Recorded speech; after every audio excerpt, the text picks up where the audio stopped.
live play-by-play coming up at 5:45 from National Park. Right here on your home for the Braves on the Gulf Coast. ESPN Northwest Florida. Good afternoon. This is Joanna on ESPN Northwest Florida with your weather forecast on this Wednesday. Isolated thunderstorms and partly cloudy the remainder of the day with a gentle breeze coming out of the west around 11 miles per hour and temps near 83. Tonight we will have some clouds and a wind speed of 6 miles per hour and be warm at 73. Partly sunny tomorrow at a high 84. Sunshine Friday with a temp of 87. This forecast is sponsored by Mid-South Lumber, the best little lumber yard in Panama City. Thank you for tuning into ESPN Northwest Florida. Rely on it. CBC Construction is looking for a few good men. At CBC Construction, our greatest strength lies within our talented team. Join us and be a part of a dynamic company that values its people. We offer a tremendous opportunity to create a future for your family and the Florida Panhandle. CBC Construction is now hiring. Call us at 850-740-3815 or visit cbcconstruction.com to learn more. CBC Construction. Be part of a winning team. With over 65 years of combined experience, Instant Replay Sports Cards is happy to help you take your collection to the next level. They carry all the new hobby boxes, signed memorabilia, and supplies. New and vintage cards in Pokemon. They sell and trade cards and are always looking to buy. They're an authorized source for Topps, Panini, Upper Deck, and Leaf cards. Instant Replay Sports Cards is open 7 days a week at 752 West 23rd Street, down from Academy Sports. It can always be reached at InstantReplaySportsCards.com. Are you hungry for authentic Mexican cuisine? Then come to El Rodeo Tequila Bar and Grill, where we serve up the freshest, most flavorful dishes on the beach. El Rodeo Tequila Bar and Grill, a great location, comfortable atmosphere, and happy hour from 3 to 7. Buy one, get one free, regular margaritas and 12-ounce house drafts. And you're going to love their lunch specials, Monday through Friday from 11 to 3. Plus, live music Wednesdays and Saturdays starting at 5:30. El Rodeo Tequila Bar and Grill, Thomas Drive, across from the Navy base. And 10908 Front Beach Road. Dreaming of sun-drenched beaches and a place to call your own in Northwest Florida? Or perhaps you're looking for the perfect investment opportunity. Since 1962, Anchor Realty Florida has been the trusted name in real estate across the Panhandle. Anchor Realty Florida brings unparalleled local expertise to your search for homes, lots, and investment properties. Don't just dream it, live it. Let Anchor Realty Florida anchor your reality. Visit us online at anchorfl.com. That's anchorfl.com. WGSX Lynn Haven, WVLQ Port St. Joe. Powered by Panama City Toyota. And that's out of the ballpark. ESPN Northwest Florida. Broadcasting from the CBC Construction Studios. Are you ready? Okay, let's begin. Trip. The Afternoon Underdog Trip. Live and local. Inside the Doghouse. Unleash the dragon. On the Sports Talk Monster. ESPN Northwest Florida. What is up with you, Panama City? You are now riding with the Afternoon Underdogs here in Panama City Beach, Florida. We're also on 104. Well, we are on 104.3 here in Panama City, 101.9 in Port St. Joe.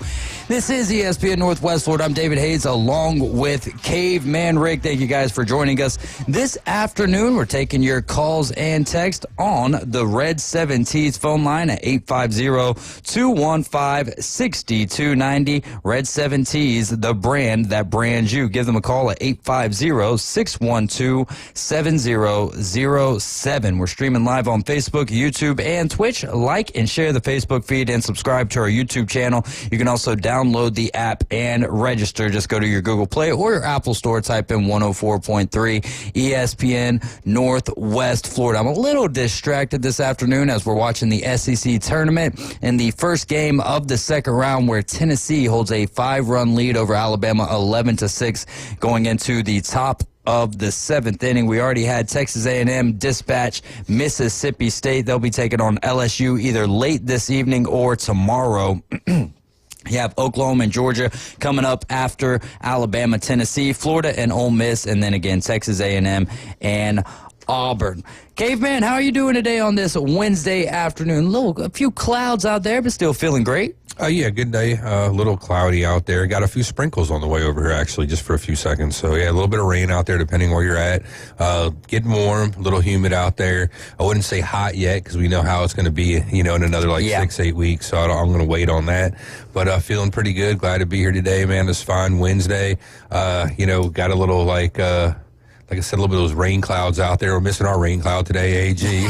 Yes, AG is busy, so our personal rain cloud, our rain cloud that we carry around with us, not able to make it this afternoon. Right on, but we'll still have a good show today without him, and we got, Banji coming on as always, talking some local sports here, and we'll have Morgan on here, too. We can talk to her about little Texas A&M baseball and softball. Yeah, definitely got to talk some softball with her, right? We've got to dive into how well that tournament went for the Texas A&M Aggies, as they were not just, not one and done. They weren't one and done, but they did not make it out of the regional round. First time that the number one overall seed has not made it out of the regional round, which I was frantically searching for on Sunday afternoon and wasn't able to find it. And now it is everywhere. But thanks for the rundown. As Caveman mentioned, we've got Banji coming up at 4:20. He is live wherever North Bay Haven is right now for their softball game tonight. I believe he was there last night, and that is the biggest news of the day. We'll dive into that in a second. Morgan Hilliard joining us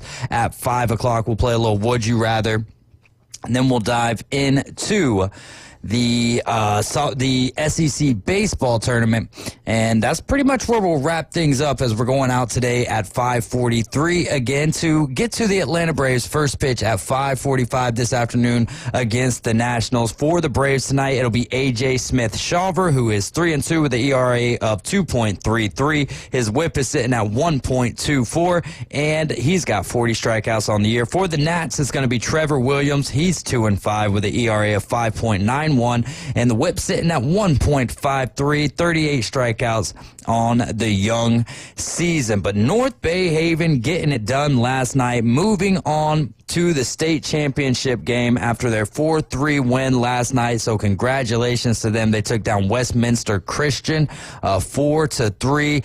Late game drama. You had Westminster Christian jump out to a 1-0 lead. North Bay Haven answered that, going up 2-1 until the third inning. Top of the third, Westminster put up two more, so then they take that 3-2 lead. The Bucks tie it up in the fourth, and in the fifth, they take the lead to win that game 4-3. And tonight they have the state championship. That'll be huge for them, as they are taking on Calvary Christian, who is 29-1 to this point in the season. That game will be at 6:30 Central Time tonight for the 2A state championship. All of the marbles are on the line tonight. A little comparison of the schools. North Bay Haven, they've played 28 games this year. They've scored 272 runs, and they've given up 63.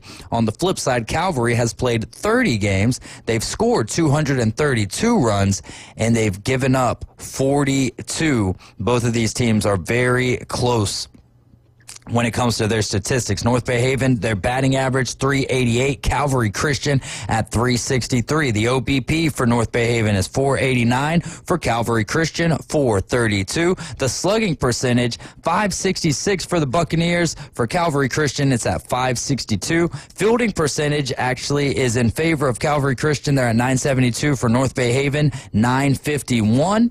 And then team leaders, Kelly, well, I need to just actually go to the statistics for North Bay Haven, because you got 1,000 batting average, and I doubt that is a whole lot of at-bats there, but lots of great softball being played. Well, I guess I can't say lots. Across the board in the FHSAA playoffs there will be, but right now there is one that is more special to us than all the others, and that is the North Bay Haven Buccaneers. Congratulations to them as they get ready for their state championship game this evening. For a fact, Coach Butch Bernard, who we had on with us last Friday, is going to have those girls ready to play. And the Braves, as we mentioned already, back to 500. They lost to the Nationals last night 5-3. You could just watch the first 2 innings, essentially, of that game, and that would be all that you needed to see. Spencer Strider made his way back to the bump for the Braves yesterday, and he did take the loss, which makes him 0-2 on the year, and now the ERA is sitting at 5.79. He had 4 1/3 pitched last night, gave up 6 hits, 4 earned runs, 3 strikeouts, and 1 walk to go along with that. The bats really just were not working for the Braves last night. They did have 7 hits, but not able to keep up with the Nationals yesterday evening, and hopefully that is a different story tonight as they look to bounce back and get 1 game over 500 again. The epitome of consistency this year has been the Atlanta Braves. Win 1, lose 1, win 1, lose 1, and that's after losing a whole bunch to start the season. Yeah, my Phillies got the win last night. Mets lose, so we're number 1 in the division now.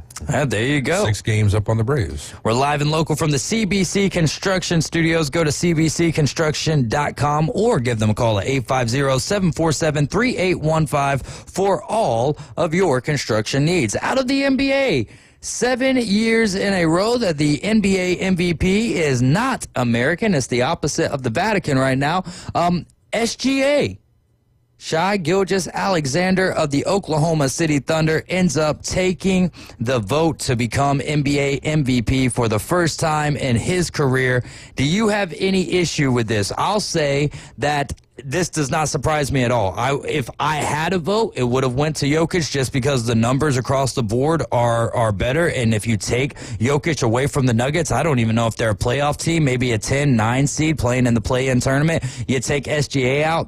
The Thunder are not the Thunder that we know them, but they're a playoff team. I feel like they're not even playing in the play-in tournament. Now, that's also in the tougher side of the conferences, in the west side of the conference. But I'm glad that SGA won it. That voters fatigue is always going to play a role. You can, in the NFL, we could have made the argument for Lamar Jackson over Josh Allen. Yet Josh Allen won his first MVP last year. What are your thoughts on SGA taking home the NBA MVP hardware? I agree with everything you just said there. The voter fatigue probably has something to do with it. I probably would have gave it to Jokic myself, but I get it. I'd be saying the same thing, say if LeBron were to get it, LeBron fatigue. So because of that, I guess I won't complain too much. I'll just let it ride. It's not how my vote would have went. I totally agree with the fact that if you took Jokic off of the Denver Nuggets, that team would be a far cry from what it is right now. But yeah, taking SGA off of Oklahoma, they would still have a pretty stout team, and they'd still be doing pretty good. Not the way I would have went, but I can kind of see it. It's just unfortunate that, you can have such a glaring discrepancy sometimes in numbers and in stats in situations like that where somebody's getting an award that maybe shouldn't be, like how you were talking about the Lamar Jackson and the Josh Allen thing. That's a little bit more, I think, argumentative between the two quarterbacks as far as that goes. But I think it's pretty easy here that, Jokic probably should have been the winner. So SGA led the league with 32.7 points per game, shooting 51.9% from the floor, which is pretty impressive, averaging 6.4 assists, 5 rebounds, 1.7 steals, and 1 block per game. He played 77 games, had 77 blocks, which is actually more than Nikola Jokic. I believe Jokic only played 70 games, but still more blocks there for SGA, which is very impressive.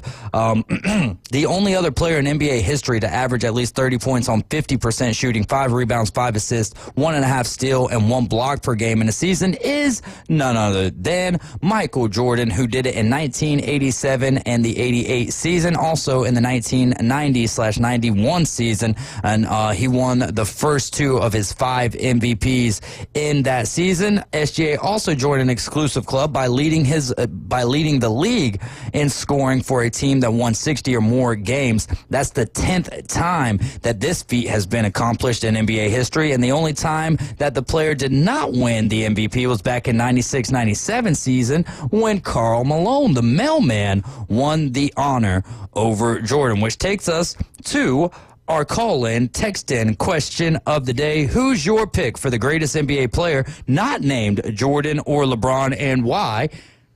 Give us a text or call on the Red 7T's phone line, 850-215-6290. And, of course, I picked the day. Of course, when I saw this question, I put it in. Why? Because Banji's going to be here. AG's going to be here. Now neither one of them are here, so we're going to have to ask Banji in the next segment who his, I have a feeling he's going to go with Kobe, but for you, Caveman Rick, who is, if it's not LeBron, if it's not Jordan, those two are not involved in the equation, who would you say is the best NBA player of all time? That's tough. It is. It's a very tough conversation. And while you're thinking about it, I just needed to get over to Facebook and look up the status. So while you're thinking about that, I'll go over some of the other people's answers. And y'all can text your answers into 850-215-6290. That is the Red 70s phone line. All right, from Christopher Multicante, he's going obvious answer. It's Kobe. You had T-Mac, injured and underrated. Garnett, very underrated. And Larry Bird is the best, not named any of those, which I think that's a fair argument for people to just go ahead and lob Kobe up there, especially after his passing and all of that stuff, even though it's been a long time. You know, it doesn't feel as long as what it actually has been with the passing of Kobe. But I think there's other answers out there. And again, this is, it's your opinion. That's the only thing that matters. Scott Price going with Larry Bird. Ohio Brad, I love his answer. He says LeVar Ball beat MJ one-on-one. Never lost. Never lost. Well, until he lost his foot. And he lost that appendage, so can't say you never lost if you lost something that important. Boston Sam going with 11-time champion Bill Russell. I think that's a great one, / half player, half coach as well. Ethan Hewitt going with Wilt the Stilt Chamberlain. Like that answer. Here's one I wasn't expecting, but I love the answer. Jacob Baxter. He's going with Dennis Rodman, entertaining and a rebound machine. Plus, no other player was a member of the NWO. And I think it would be safe to say, I can't say this for a fact, but probably one of few, if not the only NBA players that have met Kim Jong-un and been to North Korea. Yeah, it's true. Yeah, interesting guy, that's for sure. And there you go. John Cannon going with Tim Duncan, Mr. Fundamental. Chef Chris Infinger is going, I'll reach and say the mailman, Karl Malone, which goes back to the story that we were just talking about, 1996, 1997, Karl Malone not getting the MVP.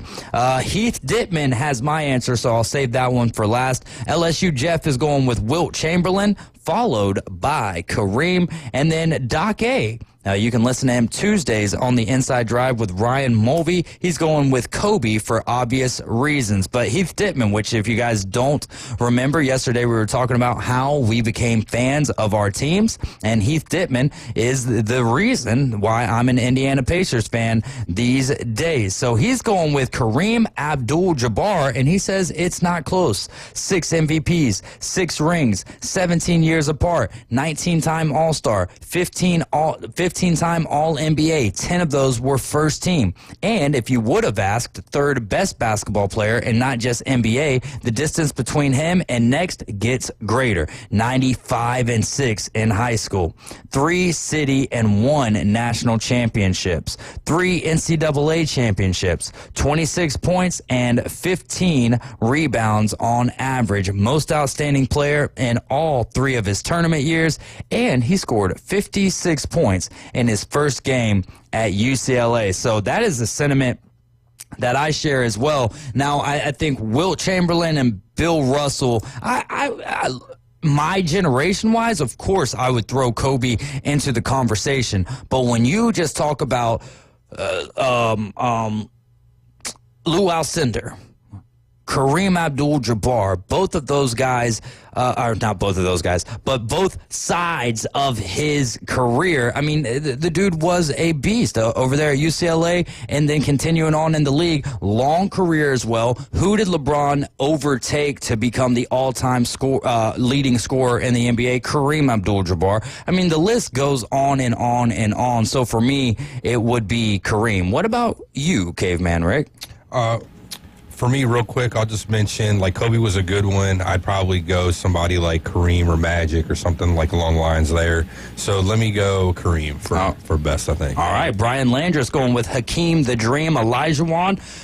Sean is going with Wilt Chamberlain, and Bill is going, the only answer is Wilt Chamberlain. The league changed the rules to stop him. I don't disagree there at all. Rob from Tommy Auto, you're riding with the Afternoon Underdogs. What's going on, my friend? Hey, what's up, guys? Listening to the show, long-time listener, first-time caller. Awesome. Thanks so much for the call. So to chime in on this NBA thing, of course, Wilt has records that will never be broken. 100 points in a game, that will never be broken. Right. The rebound record, just several. He's just got a myriad of records that will never be broken. But as far as skill level, I would have to say Kareem would probably be the most skillful big man I've seen. And if you look at you look at the numbers, you look at the accomplishments, he has to have had the best career of any basketball player if you consider the fact that his high school team won state championships. I think they were, if not undefeated, I think they lost one game his entire career in high school. And, of course, you know what he did at UCLA. 3 titles, 3 Player of the Year awards. So he eclipsed all the accolades you could actually accomplish in college. And then he gets to the NBA and, 5 championships, 5 NBA MVPs. So, I mean, Kareem is my choice as far as the most skilled. And a lot of people, I'm gonna throw this out and then I'm gonna hang up and listen. But a lot of people don't appreciate Julius Erving. Oh, the good Dr. J, yes. Oh, Let me man. tell you, man. Go ahead. Listen, he could do things on the court no other player had done before. The huge hands, the jumping ability, and his skill level was high. And I think Doc could play in any era. I mean, athletically, and like I say, as far as form, I mean, he could shoot, he could rebound. There wasn't anything he couldn't do on the court. And there have only been a handful of players who can do everything well. He was one of them. Yeah. So, we could go on and on, but I got to go with Wilt as the greatest of all time as far as my GOAT. I got to give an honorable mention to Kareem as being the most skilled big man. When you look at the full, you look at the full repertoire of things you need to be a good basketball player or a good pivot man, you got to go with Kareem. I love it. Thanks so much for the call, Rob. Yes, sir. That's a great answer right there. I have to agree as well. And not being able to watch these guys, but being able to watch on YouTube. And I'll say one of the coolest games when I was growing up was NBA Street, and that's where I learned about Daryl Dawkins and Dr. J. Obviously for Kareem and Dr. J, there was books I would read. My mom being my teacher, being homeschooled, any opportunity that I got to pick out my own book or whatever for a book report, it was always based on a sports athlete. And but NBA Street 2 was a really cool game for being able to learn about those guys. And then obviously NBA 2K has brought in old classic rosters and all-time teams, and that makes it a lot of fun as well. But you will not get any argument on me if it's Wilt, or from me if it's Wilt Chamberlain, if it's Kareem, if it's Bill Russell. Now some of the Karl Malones and stuff, I like reading those names. Those are nostalgic names, but I don't think that they're up there with the best of all time. And one thing that Rob brought up right there that I think epitomizes someone to make the case for being one of the greats, even if it's just their era or whatever, is when he brought up Dr. J, Kareem. They could play in any era. Do we think Wilt could just because he's tall? Like, we see tall guys all the time come into the league and they don't really dominate. Could Wilt? Possibly. Probably. But with Dr. J and absolutely Kareem, yeah, I think that they would fit into this era of basketball or any other era of basketball just fine. Yeah, I think, too, a lot of those guys, too, like back in the day, and I don't want to, sound like an old head sounding like this, but, guys were, tougher back then. They could, make things happen. They weren't, adversity didn't, they didn't fail in the face of adversity. They were able to have challenges brought in front of them able to make things happen instead of today, unfortunately, a lot of people fold under pressure and just don't rise to the occasion, I guess. Yeah, there you go. Jack Patterson says, what is going on? Fifi Clark saying, yo. Jimmy saying, go Tigers. He also said Joker should have won. Joker was top 5 in almost every statistical category. Wright State Chris saying Tim Duncan is his answer for the call-in question of the day. Jimmy saying Kobe is the greatest player not named Jordan. Wright State Chris wants to know where is Dr. J on Caveman's list, to which he replies, Dr. J down the list a little ways. You guys are riding with the Afternoon Underdogs. This is ESPN Northwest Florida. Coming up next, we're going down south. We're going to be talking softball and Bay County sports in general with our sports reporter from the Panama City News-Herald, Banji Bomadella. This Memorial Day, 104.3 ESPN Northwest Florida honors our local heroes. From Port St. Joe, Sergeant Clifford Sims, United States Army, made the ultimate sacrifice. While in heavy combat in Vietnam, company leader Sergeant Sims threw himself on top of an enemy explosive device in order to save the soldiers of Company D. Thank you for your service and great sacrifice. 104.3 ESPN Northwest Florida. Good afternoon. This is Joanna on ESPN Northwest Florida with your weather forecast on this Wednesday. Isolated thunderstorms and partly cloudy the remainder of the day with a gentle breeze coming out of the west around 11 miles per hour and temps near 83. Tonight we will have some clouds and a wind speed of 6 miles per hour and be warm at 73. Partly sunny tomorrow at a high 84. Sunshine Friday with a temp of 87. This forecast is sponsored by Mid-South Lumber, the best little lumber yard in Panama City. Thank you for tuning into ESPN Northwest Florida. Rely on it. Get ready for your next adventure and discover Kia at Bill Bird Kia today. Check out the 2025 SUV family. The road is yours. Take a test drive and see the all-new features that elevate any adventure. Now offering 1.9% APR up to 60 months on the purchase of a new 2025 Kia Sportage or a 2025 Kia Sorento. You'll get the perfect balance of comfort, safety, and technology. We'll treat you like family and give you the peace of mind that you can trust. Bill Bird Kia is the home of that 20-year, 200,000-mile warranty. Stop by and see us at 2435 East 15th Street or anytime at BillBirdKiaPanamaCity.com. See us today. Offer from Kia Finance America for the purchase of a new 2025 Kia Sportage and a 2025 Sorento with $1,748 per month for 1,000 financed in 60 months. Quantities limited. Cannot be combined with other finance offers not available on balloon financing. The 20-year, 200,000-mile warranty is a Bill Bird Kia warranty. See dealer for complete details. Offer for well-qualified buyers. Must take delivery from dealer stock through 6/2/25. For the 2025 Atlanta Braves, it's time to dial in, which means every game means a little more. First pitch, ground ball right side. Diving stop by Ozzie. Got him. Whoa, what a play by Albies. Tonight, it's another NL East showdown in Washington as Matt Olson and the Braves look for a division win against the Washington Nationals. Braves first pitch, 5:45 after the Afternoon Underdogs. Your home for the Braves on the Gulf Coast, ESPN Northwest Florida. Broadcasting from the CBC Construction Studios. This is where heroes are created, legends are born, and dynasties forged. The Sports Talk Monster, ESPN Northwest Florida. Now back to the Afternoon Underdogs. Welcome back into the Doghouse. This Doghouse provided by CBC Construction. You can go to cbcconstruction.com or call them at 850-747-3815 for all of your construction needs. Atlanta Braves baseball coming up at 5:45.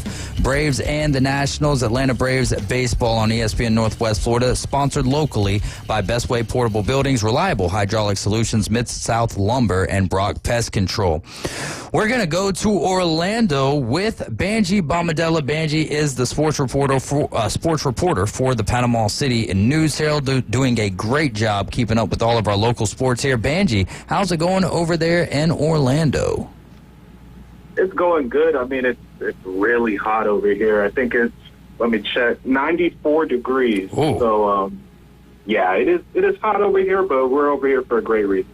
I got 82 degrees and partly cloudy over here, so y'all must have a little bit more sunshine over y'all's way as we've got a lot of clouds over here.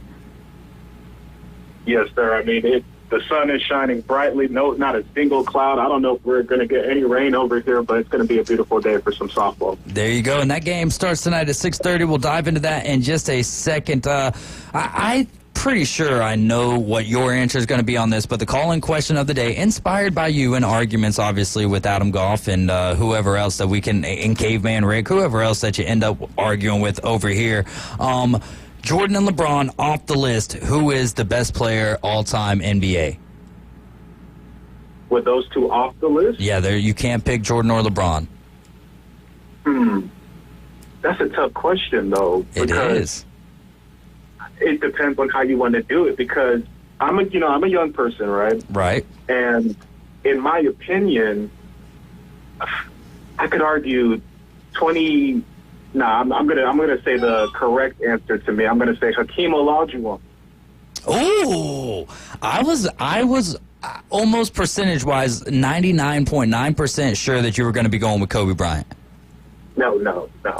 Okay. Kobe's great, but I'm a big Hakeem fan. All right, Hakeem. He's the best center of all time. I like it, man. I like that take there. Hakeem the Dream Olajuwon. I went with Kareem Abdul-Jabbar just because across the board from really high school basketball all the way up until his career ended, he was one of the best, if not the best, in the sport. And it's phenomenal, man. Reading about him, not being able to necessarily watch him, but he was ahead of his time, no doubt. So I went with Kareem Abdul-Jabbar there. I really thought you were going Kobe, but I love the answer of Hakeem Olajuwon. Also, big news in Bay County athletics.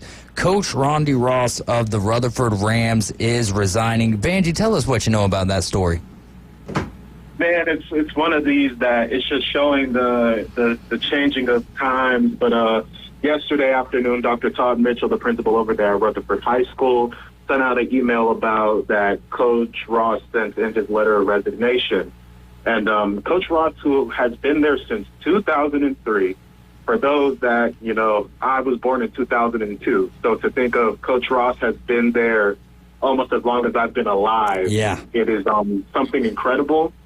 And, the man is an absolute legend. I knew how much of a legend he was when I did a feature story on him last February, but to see the reactions of people around the community, it's been extremely incredible. Almost 400 career wins. He has 384. But this isn't the end. He said that, he's had a good run, but he does see himself staying within Bay County, whether that's in a refereeing role or training players. But he's also not ruling out maybe becoming a head coach again. So, congratulations, Coach, on a great career. If this is it, a legendary career, the winningest coach in Bay County history. Yeah, that's very impressive stuff right there. Banji, you're down there in Orlando right now covering North Bay Haven softball, and they were able to eke out a win last night over Westminster Christian, 4-3. Tell us about that game and what you saw.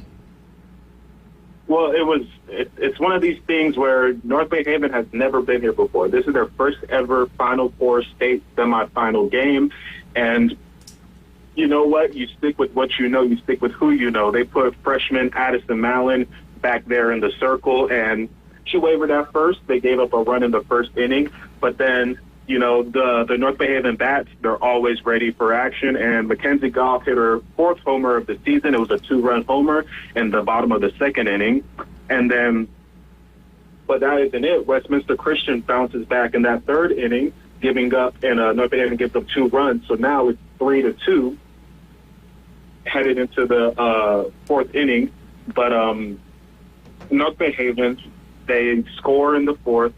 Goff actually scored in the fourth. They tied it up at 3-3. And then at the bottom of the fifth inning, Florida State commit Kaylee Goodpaster. It seems like we always just tend to bring her name up, but when her name is called, she answers. She actually ripped a RBI triple deep down the right side. I'm shocked it didn't get out of there, but deep down the right side. It scores Allie Brady. North Bay Haven goes up 4-3, and then Mallon finishes the game off, leaving Westminster Christian scoreless in the final 4 innings. And North Bay Haven is playing tonight in their first ever state championship game against Calvary Christian. And what do we know about Calvary Christian? How do the Buccaneers match up against Calvary? Well, you know, when it's a state final, you're playing one of the best teams in the entire state of Florida, and this team right here, they haven't seen that many losses. They only have one loss on the season. They are 29-1 on the year, and I mean, they have their own star in Morgan Talley. She has 8 homers on the season. This team, I mean, they've been stout all year with the one loss on the season, but I do think North Bay Haven, they're riding the successes that they've been. I talked with Coach Butch Bernard yesterday, and he told me that the team right now, they are riding the luck. It's a little bit of luck, talent, and hard work, and I believe they can, possibly get the job done tonight. All right, we'll be rooting for the Buccaneers up here in Panama City, and that game starts again tonight at 6:30. So you make sure if you got the that's where they're at, right? The NFHS network. Yes, sir. All right, y'all check them out over there as Tennessee is now taking a more commanding lead over Alabama, 13-6 in the bottom of the 8th. Arnold baseball, Banji, tough season, not a tough season for them, a great season for them. Started out tough. They righted the ship. Then they get into the Final Four and ran into American Heritage. Tell us a little bit about that game. Yeah, it was a tough game. I mean, when you have two quality teams going up against each other, I mean, American Heritage coming into that game have already hit 37 home runs. So it's actually pretty incredible the offensive firepower that they have. But Eli Blair got the start, but he gave up a run and 2 hits in the bottom of the first. So then they put Cooper Moss in. I mean, he's the guy that all season he's come up clutch, and he came up clutch early in the game. He, at first gave up another hit, so it was the 2-0 game. But after that, he settled in, and then Arnold's offense started to roll. Arnold's offense started to score, and they tied the game up 2-2. And then this game goes into extra innings.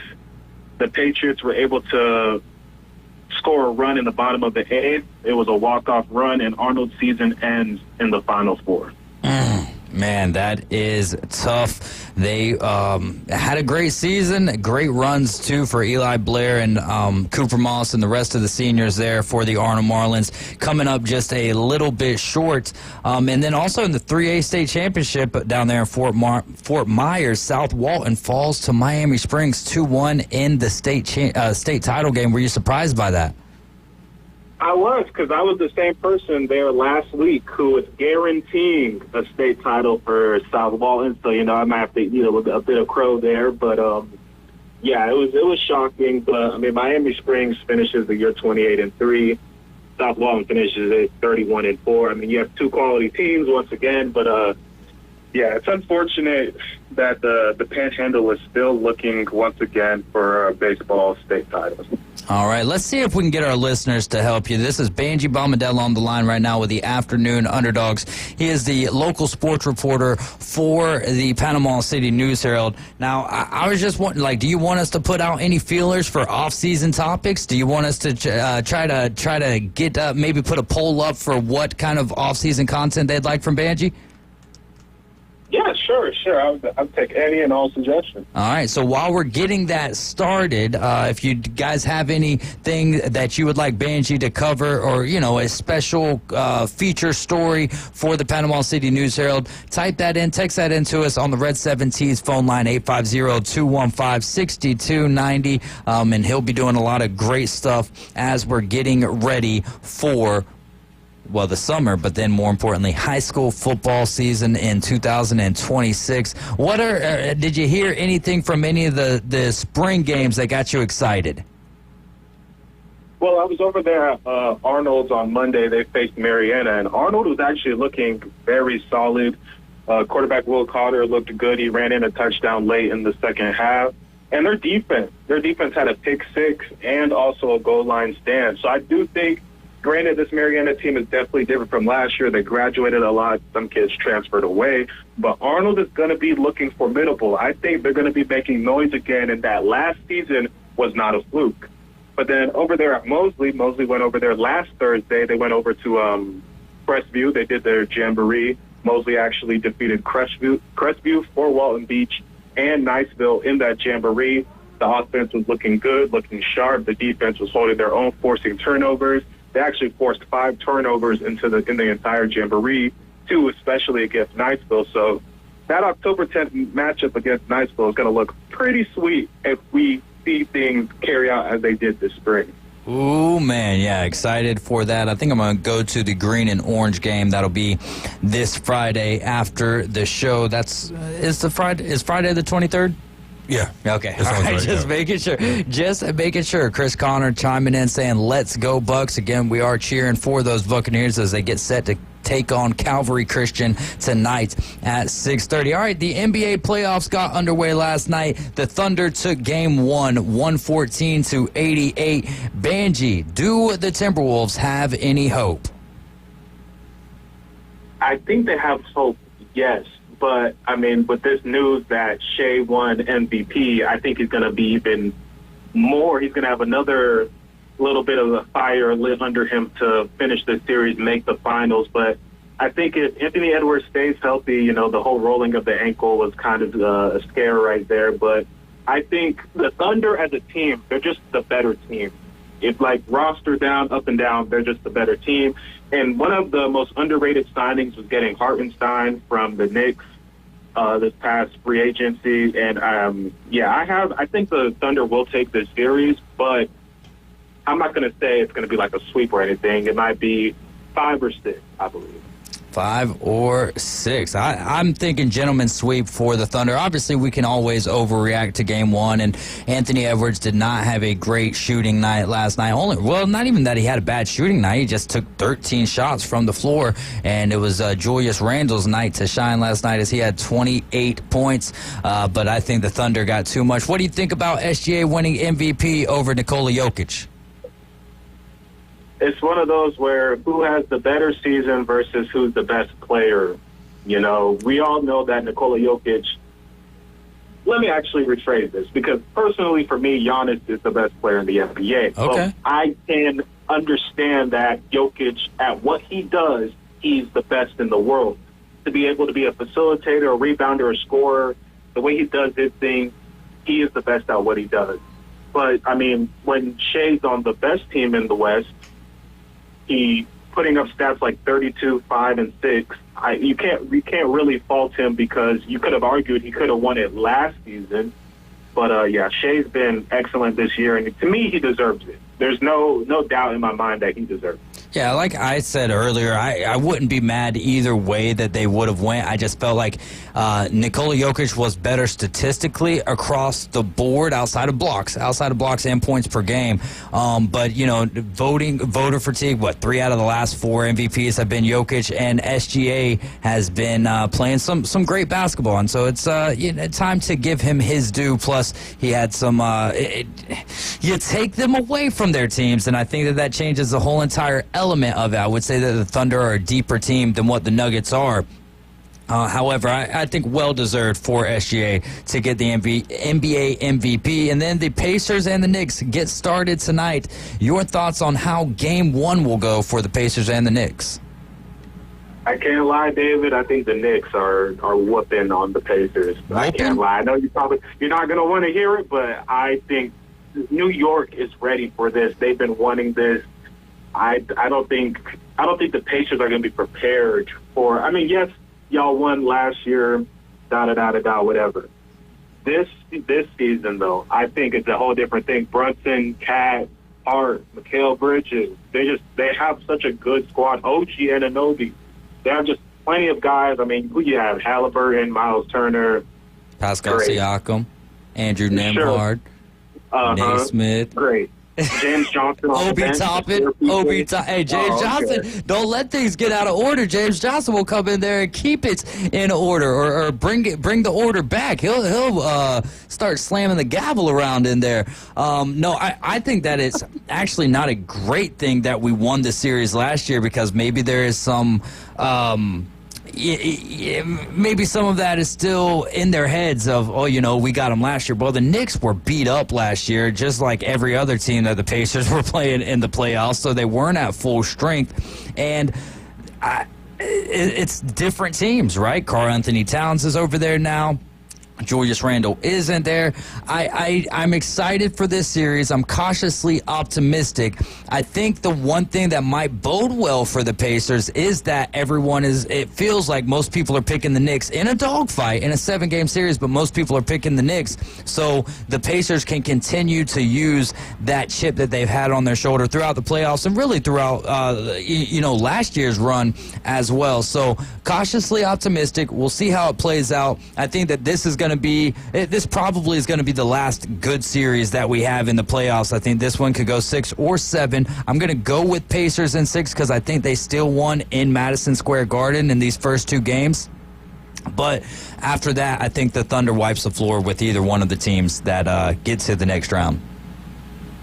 Really? I think it would be a competitive finals too, though. I think, good. I think Thunder and Knicks to me is more of a better matchup in my opinion, but I would think that one would be a drag-out fight, probably 6 or 7 games. Yeah, one thing that does help the Pacers, or that's fun about the Pacers, is they run the floor. So, they run. In fact, last year I think it was that when teams were playing Indiana on the second half of a back-to-back, or if they had a back-to-back and the Pacers were a part of that, they wouldn't even have their stars play because they were running so much. But also because of that, people don't realize how good the Pacers' defense is because they're giving up so many possessions, or they're getting extra possessions, not just the Pacers, but the other team because of how fast they're running up and down that court. So we'll have to see how it goes. That ain't going to hurt my feelings at all, Benj. Even if the Pacers don't win, as long as they fight in this series, I'll be ecstatic with it because, as a Pacers fan, my goal is, hey, if y'all get to the playoffs, I'm a happy fan. All this Pacers propaganda makes me sick. Hey, well, as a Hawks fan who's been wanting to be happy about anything, this makes me sick. I'm sorry about that, but hopefully you will get well when North Bay Haven has that trophy lifted up above their heads tonight after they're taking on Calvary Christian. Benji, thanks so much for your time. Enjoy the game this evening, and we look forward to chatting with you soon. Yes, sir. Thanks. That is Banji Bombadella. He is the sports reporter for the Panama City News-Herald. He contributes to us at least once a week, and he is a wealth of knowledge, and he's just a great human being, a fun guy to be around. You guys are riding with the Afternoon Underdogs. This is ESPN Northwest Florida 104.3 in Panama City, 101.9 in Port St. Joe. We'll be right back.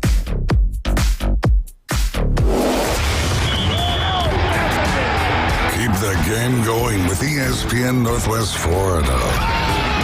Just because you get out of the car doesn't mean the Sports Talk and Line play-by-play have to end.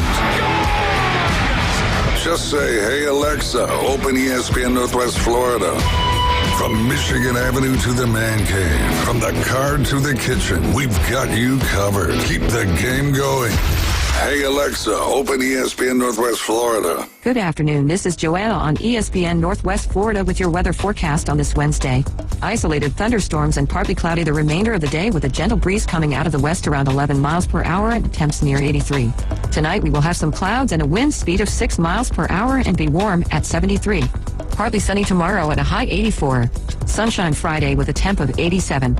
This forecast is sponsored by Mid-South Lumber, the best little lumber yard in Panama City. Thank you for tuning into ESPN Northwest Florida. Rely on it. Introducing Water Clear Pools, the home of the 10-week pool guarantee. We guarantee custom pool completion from permit to your first swim in 10 weeks or less. Water Clear Pools is the premier pool builder for the Margaritaville development on Highway 79. Free quotes and custom pools anywhere in Northwest Florida. Call now, 850-835-4177, or see our website, waterclearpool.com. Licensed and insured. License number CPC 1459723. Visit the newly remodeled Mid-South Lumber Hardware and Feed Store in Youngstown. They have a full line of plumbing, electrical, hardware, and tools for your DIY home projects, as well as lumber and animal feed. Now offering not only baby chicks and a full line of poultry supplies, but also bunnies and parakeets. They also carry a wide selection of Duplin wines and gourmet products so you don't have to drive to the beach. Come see us at Mid-South Lumber on Highway 231 in Youngstown. Now, we're live and local inside the CBC Construction Studios. The next evolution in sports talk radio. It's the Afternoon Underdogs.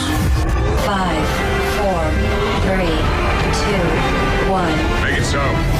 104.3 ESPN Northwest Florida. You're back in the doghouse riding along with the Afternoon Underdogs here on ESPN Northwest Florida, 104.3 Panama City, 101.9 in Port St. Joe.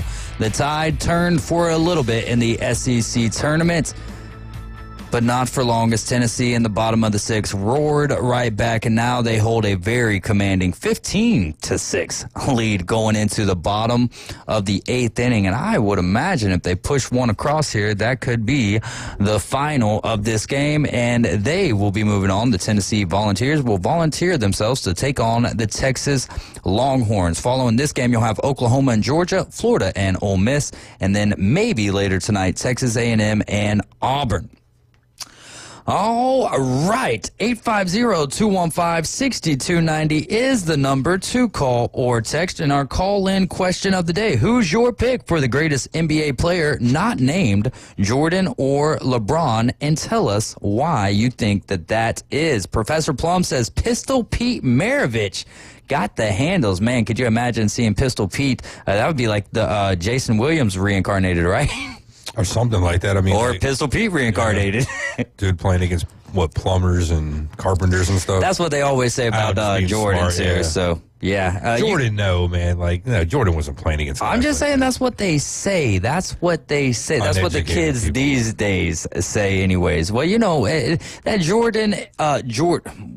Jordan fan base and then the LeBron fan base, especially the younger ones, get into a lot more intense debates. And then when you have an older one versus a younger one, it gets even worse. Right State Chris earlier when he was asking you about Dr. J and your list, he said he always likes to ask Caveman his opinion on Philly guys. He does not disappoint. He always tells it straight, doesn't give any bonus points. Now, he does take away points from the Cowboys. Yeah, anytime, yeah. Any of the teams I hate, yeah, definitely. And Jimmy says SEC has pushed A&M and Auburn to 12 p.m. tomorrow. I don't know if that is Central. I would imagine, I don't know where Jimmy lives. If he's in Louisiana, then that would be Central time, and so it would be 12 p.m. our time. Yeah, it makes sense. He also said, Jimmy said, Fano needs to get back on, slacker. Yeah, he's saying he's being lazy, basically. Yeah, I'd agree. No, it is. It is a tough time of the year for AG as far as getting away from work here on a Wednesday afternoon, because they are slammed getting ready for, I was going to say Labor Day, but it's Memorial Day. And, traffic starting to become summertime traffic. Man, traffic's always a mess. Yeah, but dude, come on. You know that it's different. It's always a mess. It's always a wreck, yes. But there's bigger wrecks, and this is where it's the Titanic type wreck of the season. That's why I stay my usual spot in town, and so I have to come out this way. Let's go, Bridgeside. Yeah, it's like, I don't know, like there was a time where I lived out here on the beach and I was like in town, like no way. Now I'm like, the beach, you gotta be crazy. Well, our traffic jamming trivia question of the day, as Tennessee has now loaded the bases. Traffic jamming trivia. Only one player in MLB history has hit a grand slam from both sides of the plate in the same game. Can you name him? Only one player in MLB history has hit a grand slam from both sides of the plate in the same game. Can you name him for your chance to win a 12-pack of Buffalo Rock and $25 to not the But That Boot Store. 850-215-6290. Give us a call on the Red 7 Tees phone line. Red 7 Tees, the brand that brands you. We are live and local from the CBC Construction Studio. Go to cbcconstruction.com for all of your construction needs. Caveman, yesterday we talked a little bit about it. Oh, actually, let's go tush push. The tush push this afternoon was voted to basically push on. Right. Push on. Yeah, exactly. Push on. And again, the brotherly shove. Yeah, the brother shove on then. This is our play. You know, this is the Philadelphia Eagles play right here. Called by the name it should be, brotherly shove. Not saying you. Yeah, no, just in general. Media, everything in general. Yeah. You know, this is a play that's predicated by the Philadelphia Eagles. Everybody's hating on the Philadelphia Eagles because of it. Blah, blah, blah. I promise the world this, okay? That if the Dallas Cowboys or say the New England Patriots or one of these teams that is really lauded out there by a lot of people, say the Pittsburgh Steelers, nobody would have a problem with this play. In fact, people would probably be applauding the play. Yeah. What a great move by that team to find a way within the rules to actually make something worthwhile happen for their team. But no, it happens to the Philadelphia Eagles, and it's our play, and everybody wants to bring us down, And I saw Kyle Brandt today. You saw this. I don't know. I posted this in one of our groups. Yeah. It might have been in the Boomer Bust League. I don't know, or Show Builders. But Kyle Brandt from NFL Network had a little bit of a tweet on there. And he said, good for the fact that the play's living on. And the fact that the Eagles, when we do play the Green Bay, I can call them something else, Packers, but I won't, and I'll refrain, on Monday Night Football Week 10, that we should start the game with that play. We should run that play at least 10 times on them. And then victory formation. If we have victory formation at the end of the game, don't take a knee, but run that play on them again. And I say, let's do it. Let's make a statement and say, you know what? You guys wanted to start this, and you guys were like the reason why this stuff was going down. Well, let's embarrass you on national TV in front of the country. Take it a step further. Say you get up 3 touchdowns or so, right? And it's late in the not late in the fourth quarter, not victory formation or so, but go ahead and take Jalen out, put the backup offensive line in, and give them, and do it all the way down the field. Yeah, like how Michigan didn't pass the ball at all in the second half in that game. Just do that. Like I said, and because Green Bay wanted to do this. Sorry, Chef Ross, if you're listening. Too bad. I don't care. He doesn't care. No, I think most common sense fans are like, "What are we doing here?" Well, I know you got some people that just want to try to make excuses, saying it's not a football play. It's not a football play. Man, BS. Football is moving the people that are in front of you. Trying to stop them and doing what you can. If you can't stop it, it's only one team that's really had success, us. The Bills, somewhat of a little bit of a success, and they don't even like to use the play according to them and their ownership, and they think it should be banned. So then if that's the case, then why are you even doing the play? Well, that's where I was going to start going into next is the teams who were for it, and then obviously by process of elimination, the teams who were against it. But yeah, that's and they had heated debates and discussions over this as well. Jason Kelsey was there saying if it's not a health and safety issue as you guys are trying to make it out to be, because if that was the case, not if that was the case, but if the tush push, if the tush push was so bad, why would he say I'd come back to the league and run 60 tush pushes in a row or 60 brotherly shoves back to back to back? So interesting there. And then y'all's owners had a lot to say as well. He was up on the stage for an hour. But yeah, the teams who... About that too, real quick. Yeah, go ahead. Jeff Lurie probably didn't need to do that.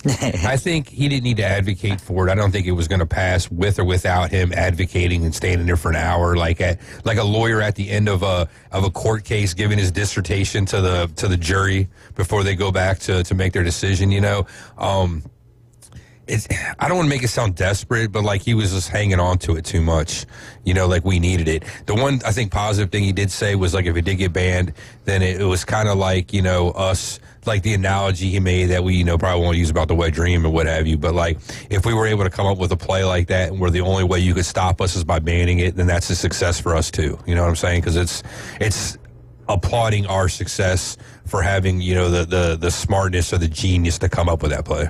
There you go. Jimmy says Miami voted for it so Tua can get another concussion and they can cut him. That might be the the team that I was like, why did y'all vote for this? Outside of, I think Mike McDaniel's just a cool guy. Yeah. I think that's really what it boils down to. And he's like, why are we going to tell someone what they can and what they can't do? What are they going to start doing? Saying we can't have screen passes next? That would nix us. That's what I'm trying to say. Like, what's next? So if a team's very good at a particular play on offense or defense and they can run it better than anybody else, now it's grounds for eliminating that play. Come on, man. And everything's cyclical, right?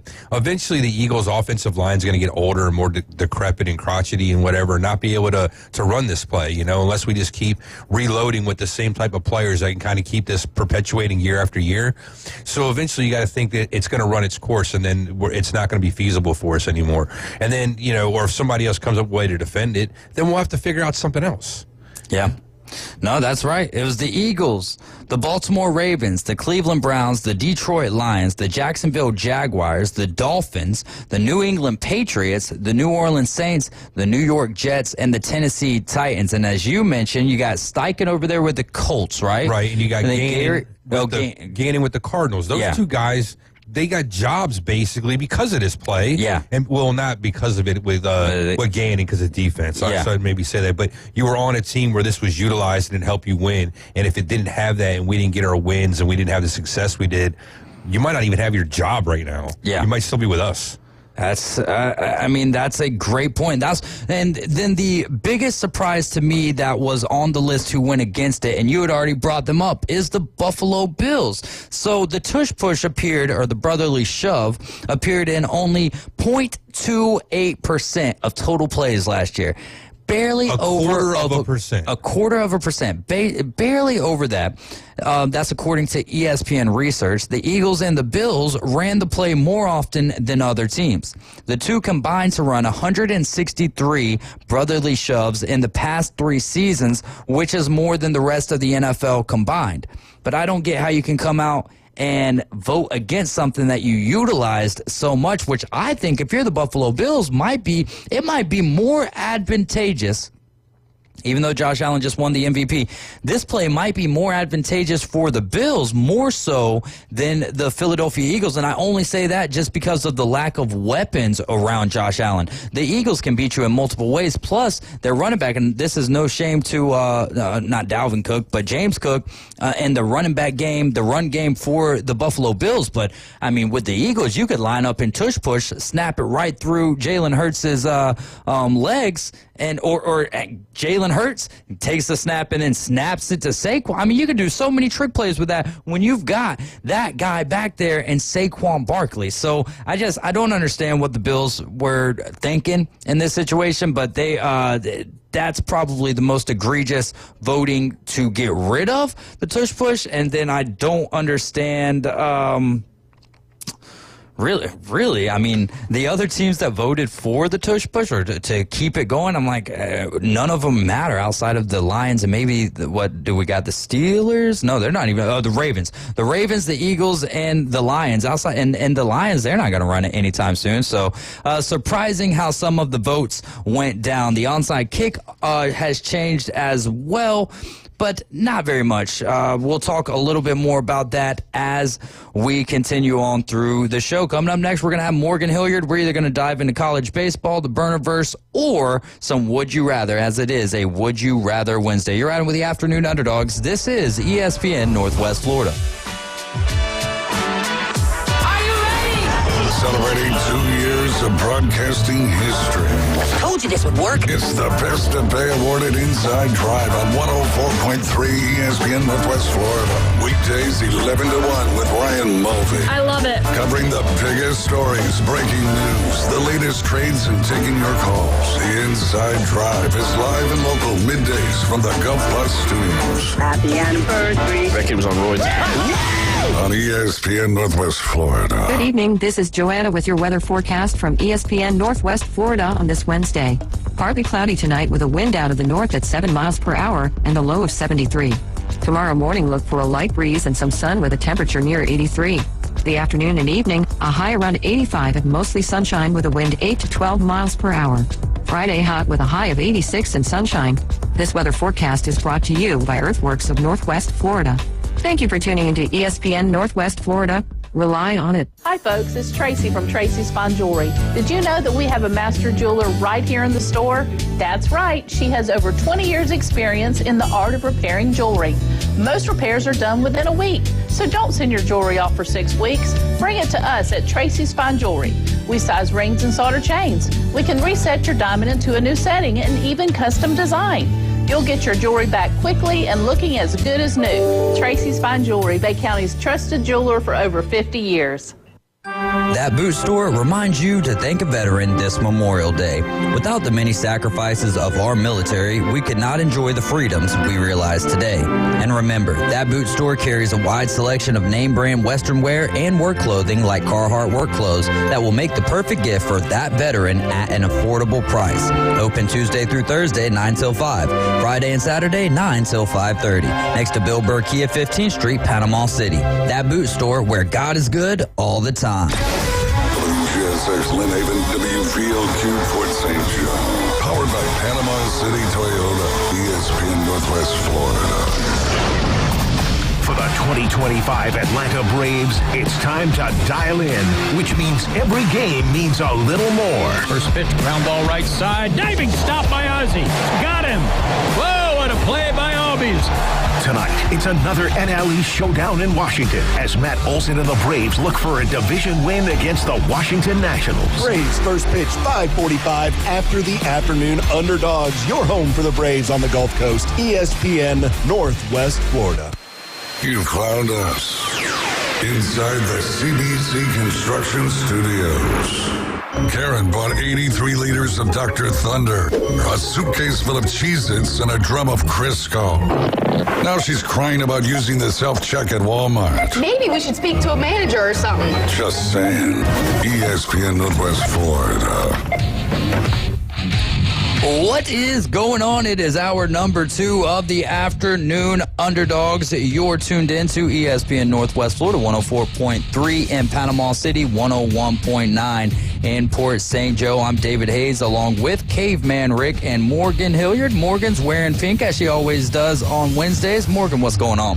Oh, it's a wonderful, wonderful day. Thankful to be here. Thankful to be with the Afternoon Underdogs as always. And, you know, a lot of people have been reaching out to me lately to talk to me about baseball or the Aggies or whatever. And some of them I don't really care for.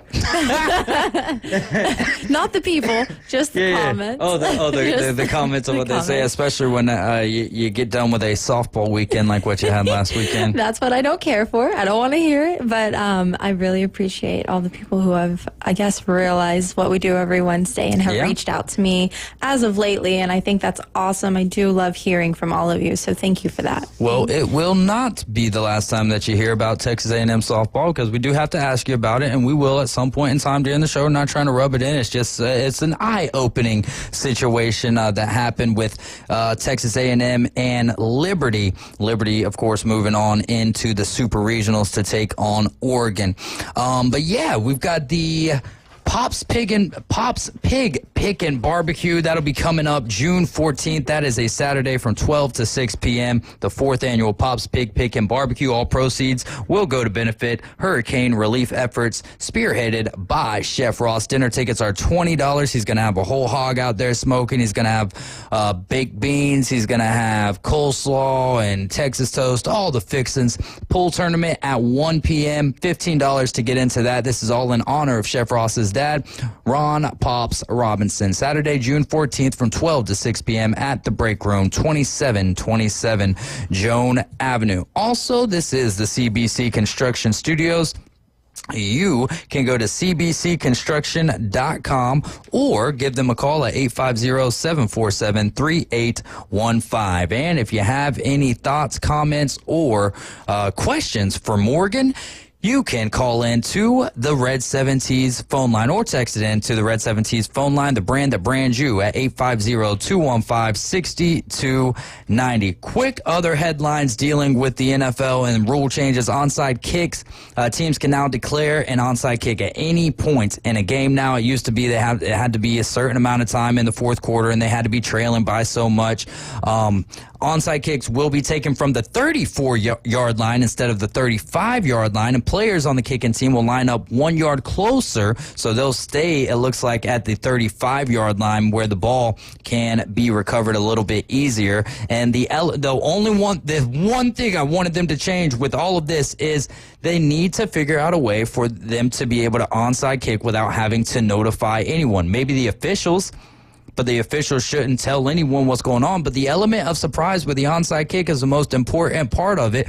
And there has not been more than 3 onside kick recoveries in a season since 2021, which is just a daggum shame because that's one of the most exciting plays, I would say, in all of football. It is. It is. Okay, man, you agree with that? You think it's, I mean, well, especially when they you recover gotta have it. the element of surprise. You shouldn't have to declare what you're doing. I mean, that's like, we've had seen where players need to declare themselves eligible before a play.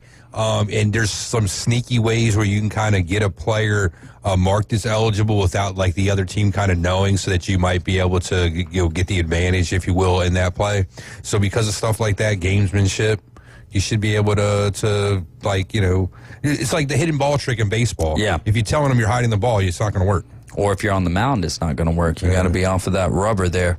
Correct. Sorry, I was just listening. When I see someone's hand raised, I'm like, all right, what do you got? I was just readjusting. No, I agree. And speaking about the ball being on the mound and stuff, should we tell everybody about the game later? That's where I was headed to. I was actually going to finish some of this stuff up, and then in our transition to Would You Rather, the NFL's also, for a little love for the big uglies here, they're going to introduce an offensive lineman award called the Protector of the Year, and this is actually going to be voted on by former offensive linemen. So I think that element of that's fun. Yeah, I think that's really cool, and they get their own award, because a lot of the times interior defensive linemen, now the edge rusher has gotten a lot of fame as the last few years, last 10 years or so, maybe a little bit longer than that, have gone on, but the interior defensive lineman outside of Ndamukong Suh and he's retired, Aaron Donald. They don't get a whole lot of love, but this is going to be some love for the offensive lineman, the Protector of the Year. The Bills and the NFC East. So the Bills they're going to be featured on Hard Knocks this year for training camp and whatnot, and then the NFC East, or really preseason, and then the NFC East is going to be your through the season Hard Knocks. So that'll be interesting, especially with your Super Bowl defending champions, the Philadelphia Eagles, in there. Like, what do we got to do with that, man? What did we do? Y'all won the Super Bowl. The Cowboys are the Cowboys. The Commanders had an incredible year last year, and then the Giants have Jameis Winston. Enough said. So close the doors to the locker room and keep the cameras out and tell you guys to beat it. You know what I mean? Like, you don't need to know what's going on over here. That is not how that is going to play out. But so you don't get interested. You don't get interested when it's your team? Okay, here's the deal. I would kind of, in a way, like to see what's going on, but I don't want everybody else to see and know what's going on. So I can do without knowing that myself, just so that everybody else doesn't know what's going on. So it should be like, you should have to have like an Eagles fan card or something, where the only way you could view this is if you're an Eagles fan. To me, it's like almost like how you can, like, industrial espionage can kind of happen if you get the ideas from like another company to develop like your own like R&D for something and steal somebody's idea. I don't like that. Like, if you're a lesser team and you're not playing well, like I say, maybe it should be punishment for the team that finishes dead last, DFL. That way, to avoid tanking, because nobody wants to be on Hard Knocks. We already know this. Nobody's lining up saying, hey, let us do this show, So because of that, like, why are you making a team that won, like the Eagles, have to participate in some garbage like this? I don't like it.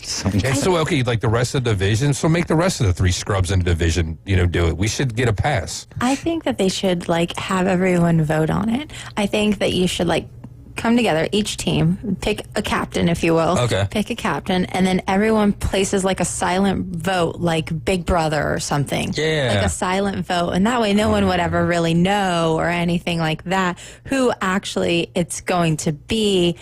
And you don't out yourself. Like HR complaints, go ahead and put it in the box. Yeah, okay. I think that would be cool to see. But then I think that you're going to have teams doing that out of spite and whatnot, which maybe amplifies, brings ramifications to the table.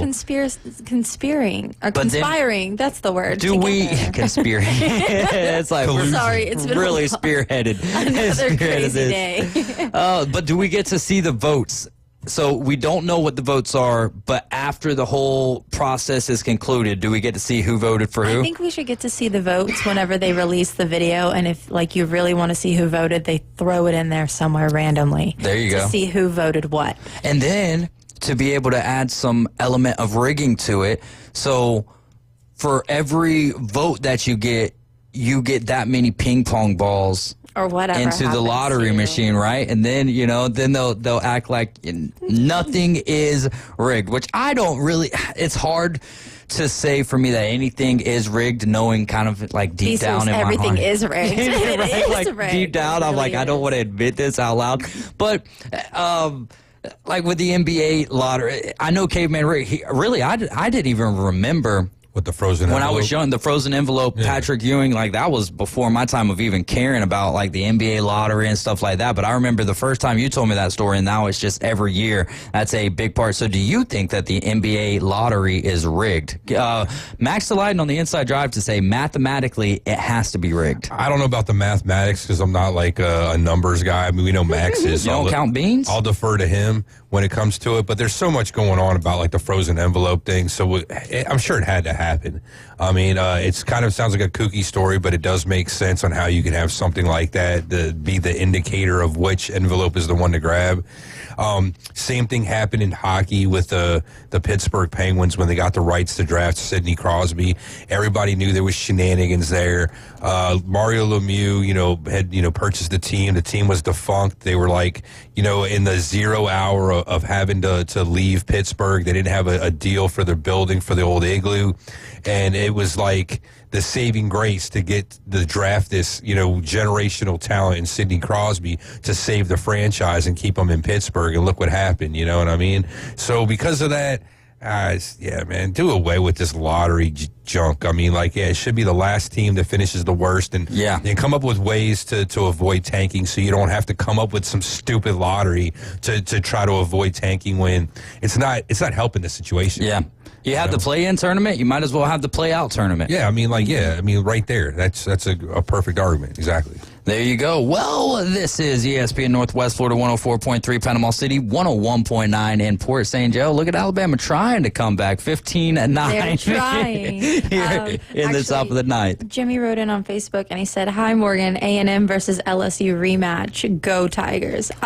Jimmy, don't get ahead of yourself. We still possibly beat Auburn tomorrow, but we got to do that before we can even see you. It's at the bottom of your list. Yeah, I'm looking at it. Yeah, we would have to do that to even see you again. So maybe, possibly, but I'll talk about that more at 5:20. They're coming up at 5:20. The Braves are back, and this paper that I'm reading says playing great, but they are playing decently. 500 baseball. The next game, though, will not be tonight at 5:45 against the Nationals. That will be tomorrow night at 5:45 versus Nationals. The Braves game has been postponed due to weather, and that game will force the Nationals and the Braves to have a doubleheader on September 16th. So no Braves tonight. We're going to be running up until 6 o'clock, and we'll join Paul Feinbaum after the Afternoon Underdogs. All right, let's play a little Would You Rather before we dive into college baseball. Are we making picks this week? I have picks ready to go. All right. I was wondering how that was going to work just because we're just going to follow the leader at 5:20. Until then, well, we'll see if it's 5:20. I mean, we only got 6 minutes left here before we're supposed to take a break, and we're not going to do that. Would you rather have the power to time travel, but only for 1 minute at a time, or be able to visit any place in the world, but only for 24 hours? Lawyer brain kicking in. If I'm traveling for 1 minute at a time, what does this mean? Am I on a plane or am I like jumper? Time travel. Have you ever seen it's not Full House? Like Bill and Ted's Excellent Family Adventure, Matters, man. I mean, I've seen it, but Family I'm Matters. not, Steve Urkel, Like bro. Bill and Ted, man. The phone booth. That's okay. I mean, very similar products there, Caveman Rick. Sorry, I'm So gone. you hop into a time machine and then you... Oh, it's only a minute though. Okay. Yeah. So my next question is, if I'm going to anywhere in the world but only for 24 hours, am I picking one singular place for 24 hours? Can I go to as many places as I want? I would say, since we're putting on our lawyer hats here, that place means one. Okay, fantastic. I'm ready to cast my vote. All right, cast your vote on this episode of Survivor? I'm going to go for the 1 minute at a time because I 1 can minute at still a time. go anywhere that I wanted. Yeah, but by the time that 60 seconds is like, I'm going to just visit any place in the world, but only for 24 hours because that's enough. That's enough for me to stomach. I'm going to it. do the 1 minute, man. You go back in time, you can find out about stuff, get some knowledge about some junk, even if it's a minute. Depending on when you're going, say if you go back to, I don't know, like when dinosaurs are around, you might not want to be around longer than for a minute because you might get ate. You know what I mean? You might be seeing something is going on. It might be like, oh, I need to get the hell out of here. You don't know where you're going to end up, like that Family Guy episode where they travel back in time. It's like Nazi Germany, and they're like trying to get out of there. You might want to get out immediately. Exactly. So 1 minute's fine. You go there, gather some intel, some info. You come back with that info, and then that can help you parlay into like more money and other stuff like going on here in the real world in real time. And no one said we couldn't try answer. like time travel forward and come back. We might be able to find out the outcome to a game and jump back. Do like Back to the Future, and then like place a idea. really crazy parlay or something. I like that idea. So y'all go get that time traveling machine real quick. Would you rather be the first person in the stadium every game or the last person to leave after every game? I would say the first person, as long as I don't have to be there like 4 hours before the game starts. So if I'm the first person there, that's cool. I get to sit there, by myself for a moment before everybody else gets up in there. But, like, I don't want to wait till everybody else leaves. I might be there forever, You're sitting up there at the nosebleeds and y'all done fuddling out on there? They stop serving after, like, the 7th inning or, like, the 3rd quarter, so I can't go and get me more to drink. So, hell no. I want to be there early, and I want to get out as soon as the game's over. And beat the traffic. Exactly. I'm also going to go the first person in the stadium. I think the only scenario where I would ever want to be the last person to leave, there's a guy who goes from stadium to stadium and he waits for it to clear out, and then he tries to get in as many places as possible without getting checked. Like he's done Kyle Field. I think he's done Clemson. He's done the Royals too. He's done a couple of like major stadiums, and he's actually gotten in a lot of places. Like he really just waits for everyone to kind of funnel out. That's the only scenario. So he's like I would a professional trespasser? He really is, though. But he's doing it for content, so, that's kind of like pranks. It's not like he's going in there and, like, conning them out of drinks or food or stealing from someone's suite. He's really just showing, like, this is what this looks like, and this is what the view looks like of the field, and this is where I am and how long it took me to get here and where I am now. Or he's telling on how poor the security is. I was about to say, that would be also kind of doing that. That would be the negative aspect of it is, and you put the video up, and then, somebody's getting fired. Like, hey, Bob, why did he go in through your gate right there and get onto the field? Where were you? We need to I was on the field, buddy. You're fired. Those are some pretty cool videos though, because it's not malicious at all by the young man I know who's, that. I'm creating the content. It's like that dopey kid that was able to get into all the Golden State games and sit courtside, and then he told everybody about it. You wait till you get caught, dude, and then you sell your secret. You don't just go out and blab, and then they figure out how to not let you do it anymore. What an idiot. There was also a kid on TikTok who posted a full video of how he was going to try to get an injury case against an amusement park, and he discloses it at the very, very get-go, and then it shows almost every single step he takes to try to get this injury lawsuit against the amusement park and what ride he rode and everything. So then now you got people just going and just trying. Dumb. Oh my goodness. Yeah, because you've outed yourself. So once that gets into the court of law, then Morgan's got to put her lawyer hat on and say, she will find you.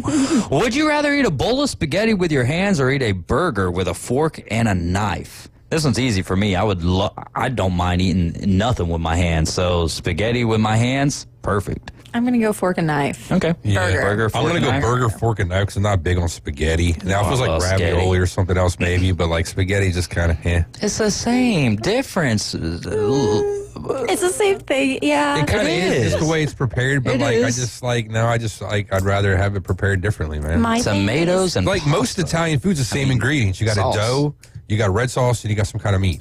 There you go. My thing is getting it underneath my fingernails. That is really gross. I like number 7.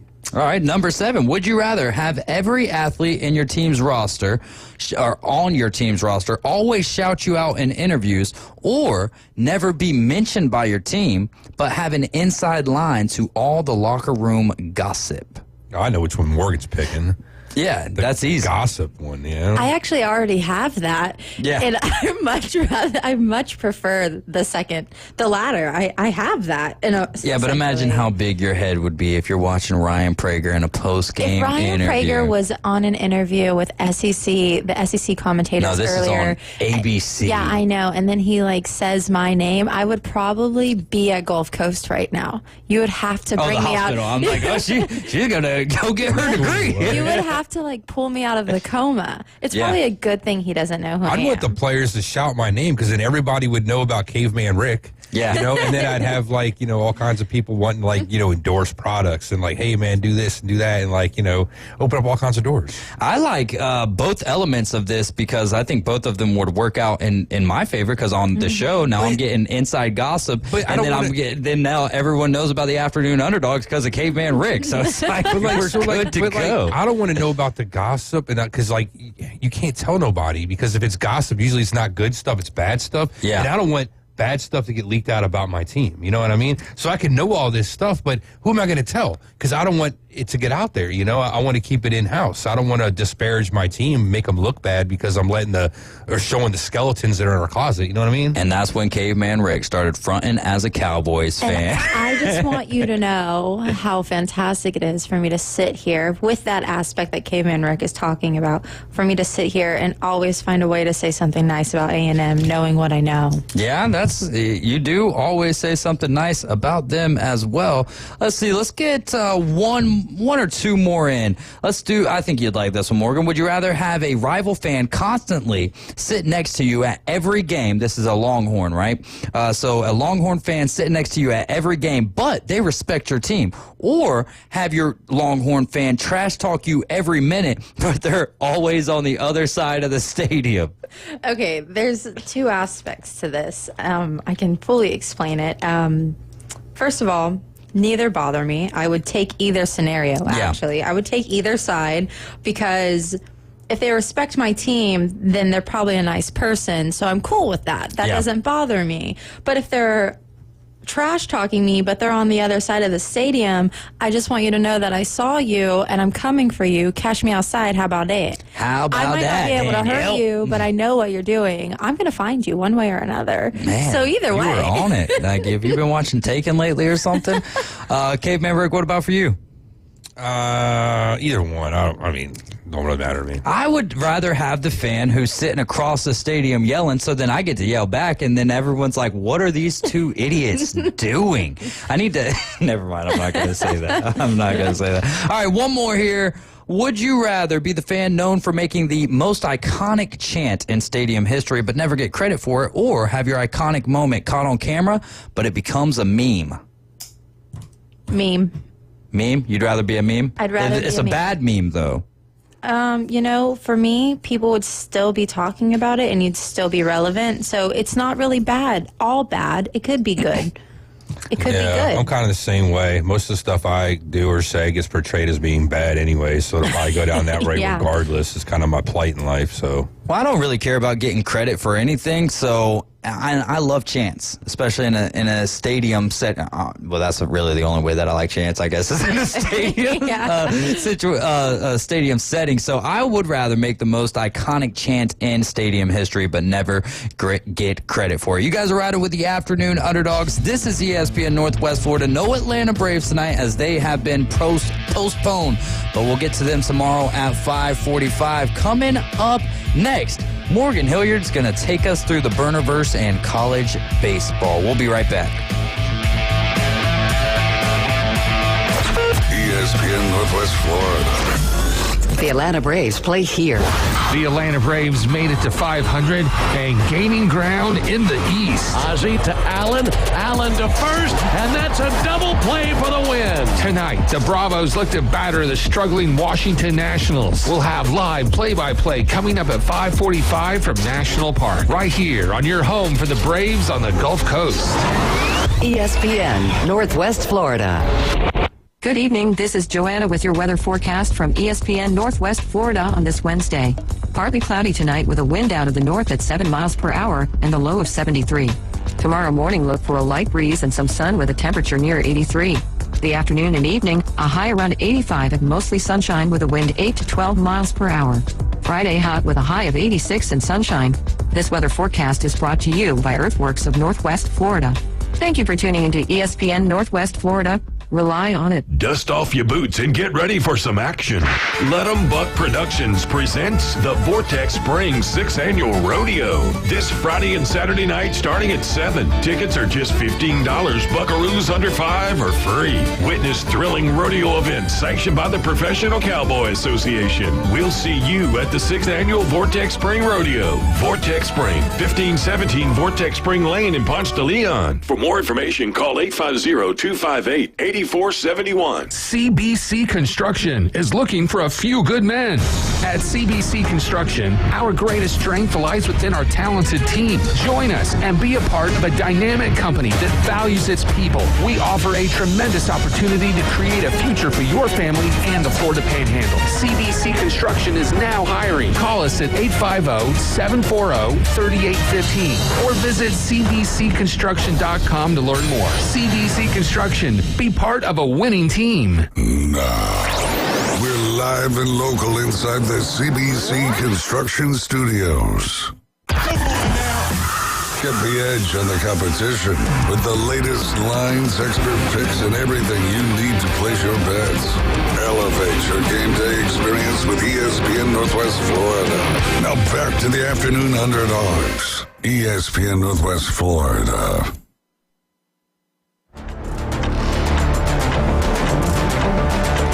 You are back in the doghouse riding with the Afternoon Underdogs, listening to ESPN Northwest Florida, 104.3 in Panama City, 101.9 in Port St. Joe, ESPN Northwest Florida. And this doghouse built by CBC Construction. You can call them at 850-747-3815 or go to cbcconstruction.com.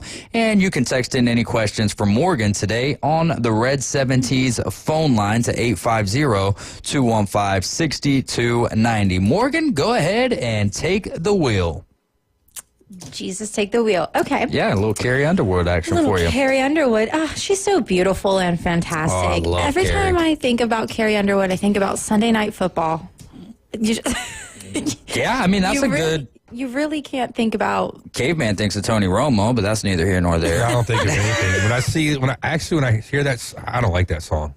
You know, I hate that you music. hate country music. Well, in general. I do hate country music, but it's also because she's singing it and because of the link there with the Cowboys and So I could just do without it. I think it's dumb. Who'd you dislike more? Was Carrie Underwood with Tony Romo, or am I thinking Jessica Simpson? She was too. Okay, both of them. Man, I think Underwood was too. Tony Romo, man. Was too. My but anyways, goodness.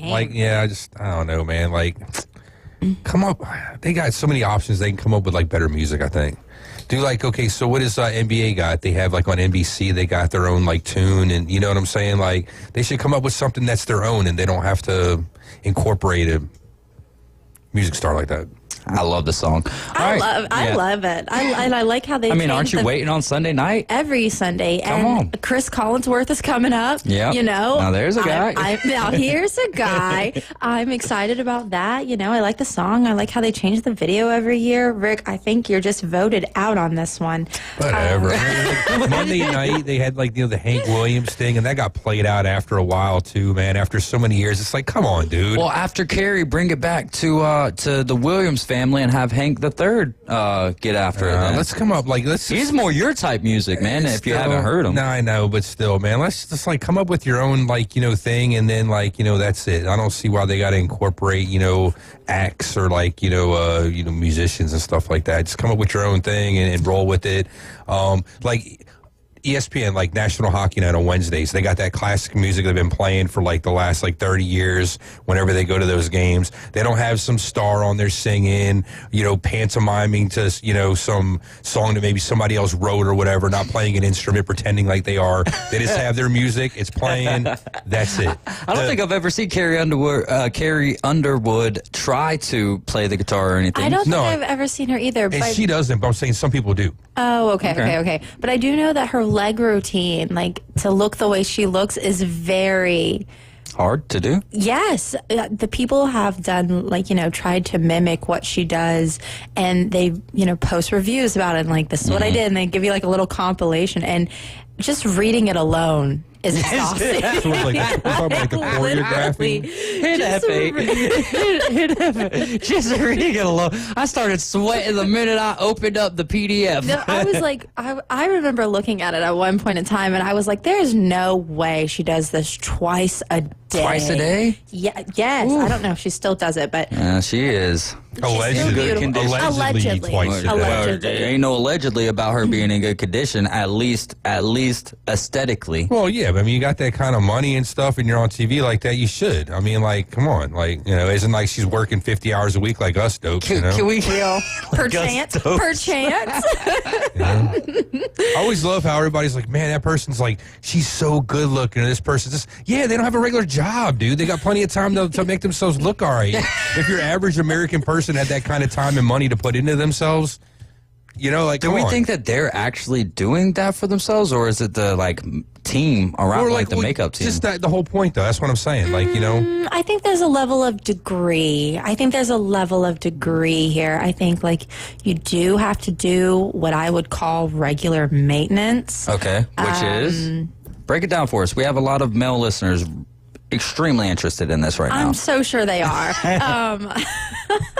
We don't have to. No, we're already here. We are going down the road. So regular maintenance would be like a hair appointment, nail appointment, blah, blah, blah. Like, as a kid, this is really fun. But as you become like a woman, this is just another chore on the long list of crap to do. Yeah. Literally, just another chore. Anyway, so you have hair, you have nails, you have going to Ulta, all these things, whatever. Going to get waxed. Also important. Probably, also like very that. important. I do all of these things. It's like every little thing on your body, y'all have to maintain. Yeah, regular schedule. It's like going to drop off your car to get an oil change and the tires rotated and a multi-point inspection. It's the same thing. They might as well break down the engine and you might as well just take a good look, because what's going on? Anyways, so you have that, and then you have to find time to also, on top of all of this, I would say a regular hair appointment for me is about 2 hours.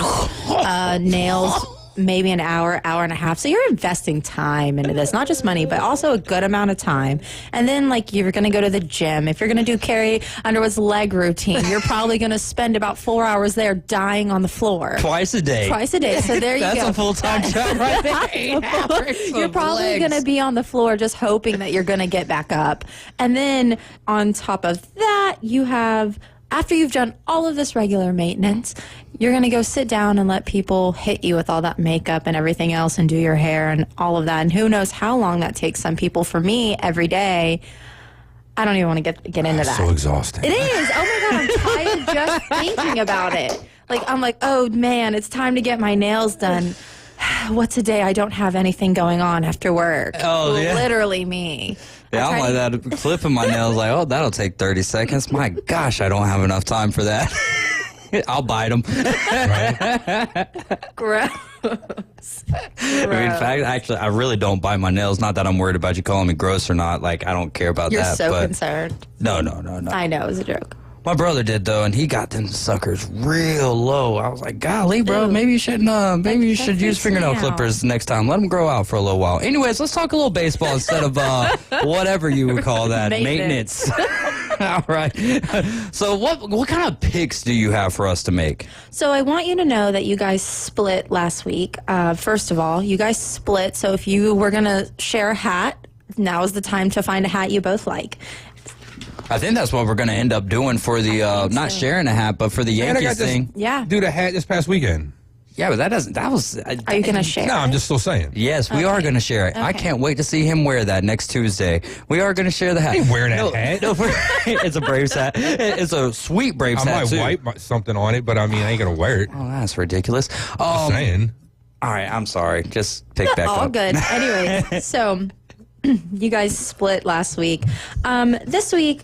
I have pulled numbers for the SEC, and I know there are some people down here who are also very big fans of the ACC. Mm-hmm. AG being one of them, any FSU fan listening, anything like that. So I am going to let you guys pick between the ACC or the SEC, whichever one. We can do both. I've got plenty. Both? You want to do both? Yeah. Perfect. Cool. Okay, so. And thank you for including our FSU fans and friends. We love them so dearly. Well, they have to cheer about something, right? Like baseball, not like football. It's time for the Noles to get over the hump in college baseball. This is the year. Let's get it done. So, obviously, I think you guys should pick who is going to be in the Final Fours, and then who is going to win, who's going to win if you want, or who's going to be playing in the championship. And I've got a list if you want it. Okay. Well, Caveman's probably going to need one. Oh, yeah. Because I can pull it up back here. I meant to make copies. My bad. No worries. We will weasel our way through this segment. We only got 5 minutes left in I it. blame Randy because he distracted me. So. All right, well, there you go. We found out where our blame comes from. All right, so we're looking for the final 4 teams here as mine is getting ready. I've got the SEC right over here, so I'm sure that I can. First. All right, let's do that while I'm waiting on this thing to load up. So we're looking for the final 4 teams. Who's going to be playing on Saturday? Yes. And then we're looking for the eventual champion? Yep. Oh, wait, no. Or who's going to be playing for a championship spot. Yeah, and they'll be playing on Saturday, and then the championship game is on Sunday. Yes. All right. Let's see here. I'm gonna go with. I think Tennessee makes a run. Okay. So I'll have taking down Texas. I'm gonna go with Georgia beating Vanderbilt. Okay. Arkansas will beat the winner of Florida and Ole Miss. I think Florida's going to beat Ole Miss, so I'll take Arkansas. So I'm at, Tennessee, Georgia, Arkansas, and then I'm going to go LSU. All right. Hang on. So yeah. So Vols, I'll have Georgia. Sorry, Vols, whatever. I couldn't keep up. LSU and who? I'll go LSU and Arkansas. And Arkansas. Yeah. All right, Rick. I don't have the bracket in front of me. Okay, well then, there. Wait, look at it sideways. There you go. All right, take your time back there while we're going. Oklahoma and Georgia are coming up next. Tennessee has already moved on against Alabama, 15-10. And Rick, whenever you're ready, you just talk over me. I won't be looking at you. All right, give me Tennessee. Give me Georgia. Arkansas. You guys can't have the exact same picks. You like Arkansas, don't you? Or are you going to go with the Gators? Florida and Ole Miss could be a heck of a game tonight. It could. I will be watching that from the Stairmaster. You are going to be making your picks, right? Yeah, I'm going next. Okay, good. I'll do Ole Miss. Oh! They surprised in the softball world. So Tennessee, Ole Miss. And Georgia. Tennessee, Georgia, Ole Miss. I need one more. Texas A&M really knows how to get close, but then let you down. Don't you ever pick us. I'm not picking you. I would hate for them to start winning. Florida. You can't have that. You can't have Florida. Yes, you can. He's already got Ole Miss. Why can't? Oh, Florida and Ole Miss are playing each other today, which is okay. That's She probably okay. gave you a blank bracket, and so you're no, just that's definitely not the truth. I even wrote down when the losses. all I see and is a bunch of whatnot. pink on there. Recognize. I can't see it. All right. So, are you going to take Ole Miss or Florida, Rick? All right, give me Ole Miss, and then the other one, give me. Let me look at it again real quick. So you got Texas A&M, Auburn, or LSU. Those are the 3 teams that could possibly be LSU. Okay. All right, so we've got one difference there, being the difference is Ole Miss. Ole Miss. Arkansas. Yeah, Ole Miss and Arkansas. Okay. All right, what about from you, young lady? Thank you so much, sir. I'm going to take Vanderbilt. I'm also going to take Arkansas. I want to take LSU. Oh, okay, so A&M doesn't get there? Were you surprised that y'all got past Mississippi State? No, that is a game. So convincingly. Can I ask it like that? Yeah. So convincingly. That is a game we absolutely should have won. We shouldn't have gotten swept by Missouri, but we did. Beating Mississippi State, we have to let them know who the true Maroon is. That should have always happened. So winning today, I'm not moved because we should have always won that game, given their conference record, their schedule record, and everything else. We should have always won that game. Gotcha. Okay. So you got Vandy, Arkansas, LSU. I've got Vandy, Arkansas, LSU. And I know why you saved this last one for last, huh? Isn't it beautiful? I'm also going to take Texas in this, too. So you're going with the top 4 seeds? Yeah. Yeah, chalking it. I don't mind that at all. I think that, and really, I think not that Tennessee needs. I think Tennessee's going to be in the tournament. But if they make, if they can get to the championship game, that definitely increases their chances, and maybe they end up being one of the top 16 seeds. I I still have so many questions and things that I'd like to look into statistically wise. I know we said we're not mathematic people, but statistics, I like the top 4 seeds odds, but what I really want to see is the rematch, because a lot of these teams have already played each other in some degree of setting. Can they do it again? Can they replicate what they already did? Or is the tension higher? You're on a neutral ground. Do you kind of slack a little bit and give up what you've already done?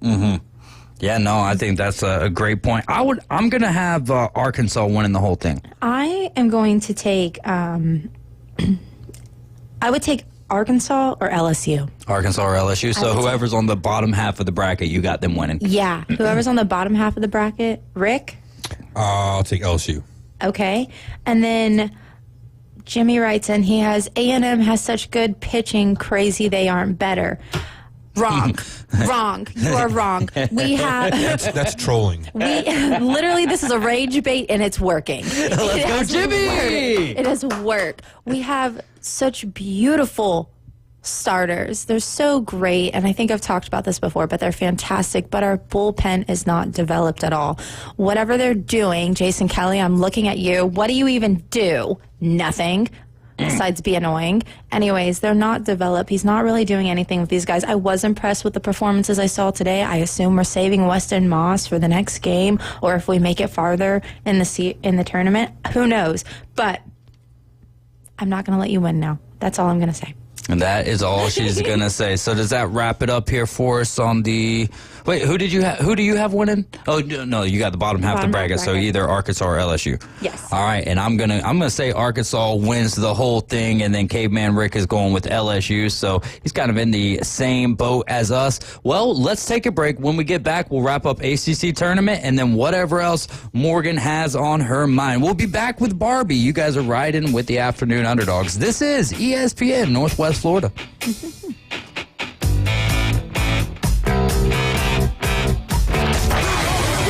ESPN Northwest Florida. The Afternoon Underdogs. That the home run leader and hit leader of all time in the MLB are both kept out of the Hall of Fame because of really egregious lapses in character. Put them in the museum part of the Hall of Fame, sure, but a plaque glorifies them.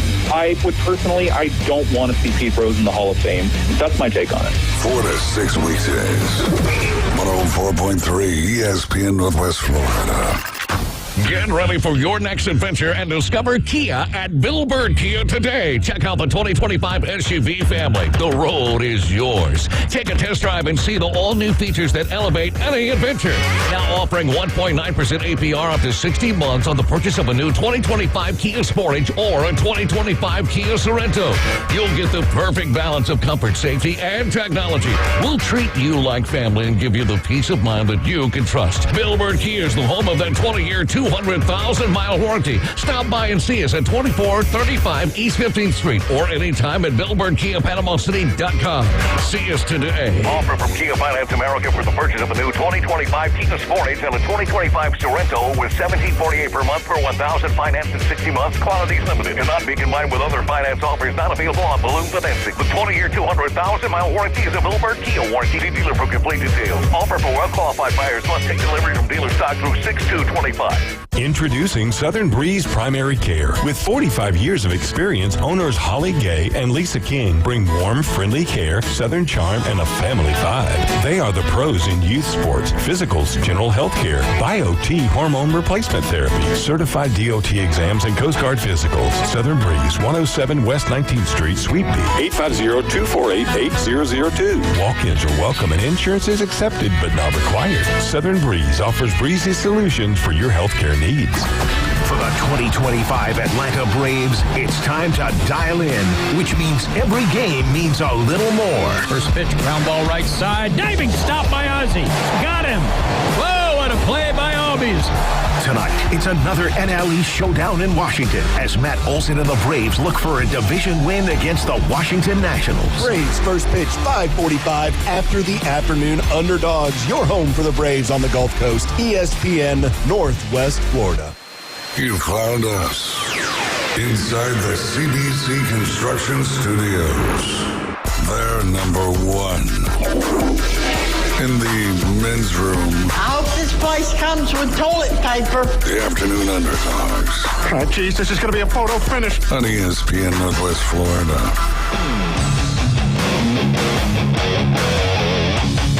It's the Afternoon Underdogs live and local from the CBC Construction Studios. You can text into us on the Red 7T's phone line at 850-215-6290. We left off talking, making our picks, our Final Four picks for the SEC tournament. Now we're on the ACC tournament. Morgan, take over. Let's switch gears for a second. And let's go over there. So on this side of the bracket, I'll hold it up for you again, Rick.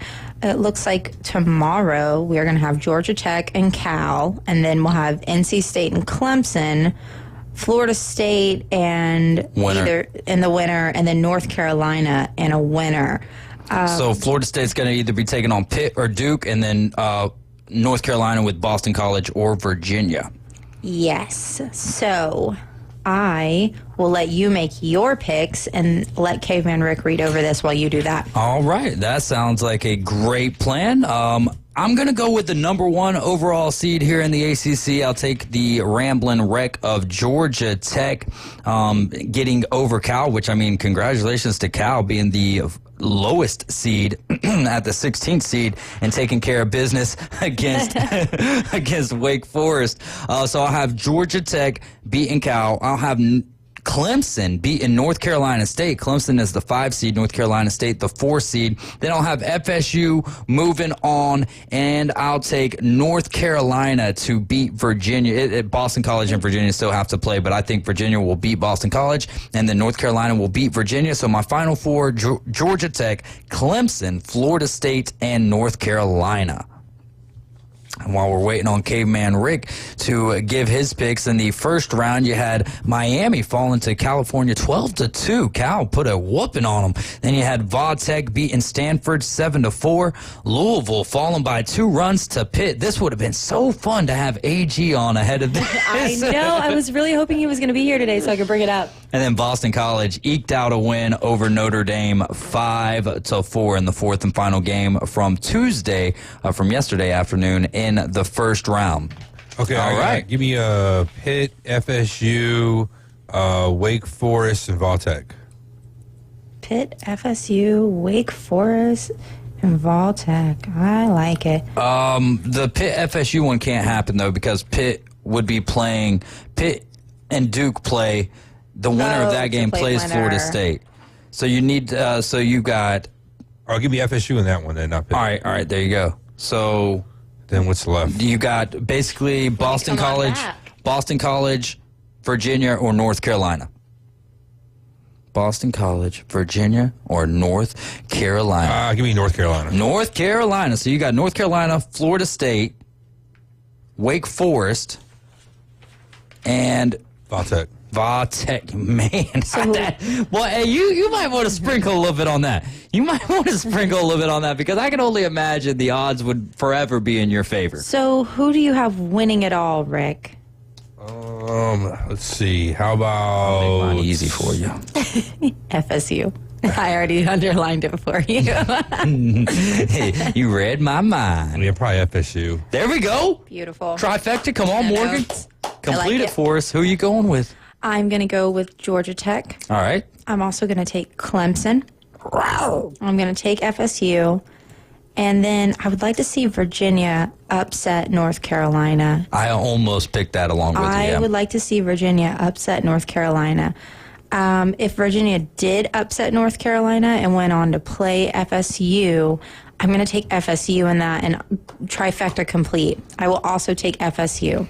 There you go. Ladies and gentlemen, we have successfully completed the fact that we will be the announcers that jinx FSU out of winning the ACC tournament. You know, FSU and Clemson would be a wonderful rematch if they do make it that far, because they've already done this and FSU has already beat them. So that same thing I was just talking about is, can they do what they've done again? Yeah. That's what I would be looking for, and I think that's also a lot of fun. There's just not enough baseball in the day for me, truly. I've been watching baseball the last 2 days since 9:30 a.m. It is nice when those games start early like that. It's just I loved our game starting early today because, one, I got to go to bed early last night, and then this morning I was like, okay, so I'm not going to have any feelings towards this. If we're out, then I don't have to care about it anymore, and I can just be an enjoyer. But if we keep going, then yay, we may be in a regional. I don't know, but we'll find out who's hosting regionals and who's doing all the lovely True Road to Omaha Monday at noon. They will start announcing, so that's really exciting. I'm super excited. What excites me the most about these two different conferences is, right now, aside from these tournaments, you have 14 combined top 25 teams competing. So it's very, very beautiful. You don't even have to look it up. I've already done the math for you. Oh, okay. Thank you. I've already done the math for you. But you have 14 combined top 25 teams pairing up and seeing what they're really made of to see who may actually make that stretch to Omaha. And I love that. This is what I live for. It's that time of year. Everybody loves football. This is like my Christmas. And it's your every Christmas? day for like the next couple of months. And not months, but weeks. I enjoy. That's the part. This is the time of the year when I start really getting into college baseball, and I'm like, man, I love this version of baseball so much. There's a side of me that likes college softball to the level or above the level, actually, of college baseball, just because of how fast-paced it is. Yeah. And I mean, heck of athletes on both sides of it here. But yeah, there's nothing like the ping of the bat, and then just the camaraderie in the clubhouse. Like, that's a baseball thing, right? Is just pranksters all on the team and just, fun-loving guys. But I will also say that there's a big difference in, I mean, really, each league you go up, the less fun that you seem to have in the dugout, I at think least. if anyone was having the most fun this season, if we're talking about SEC only, it was definitely Kentucky. South Carolina. Oh, okay. They were having fun. They've got little TikToks and all the things. So they might not be doing it all, on the field, but they still are indeed having fun off the field. Participation trophies for fun. I think in any league, I think you can have fun in the dugout as long as you're winning. Now, if you're not winning and the W's aren't coming, then everybody's going to be like, why are they joking around and not taking things seriously? They're not winning.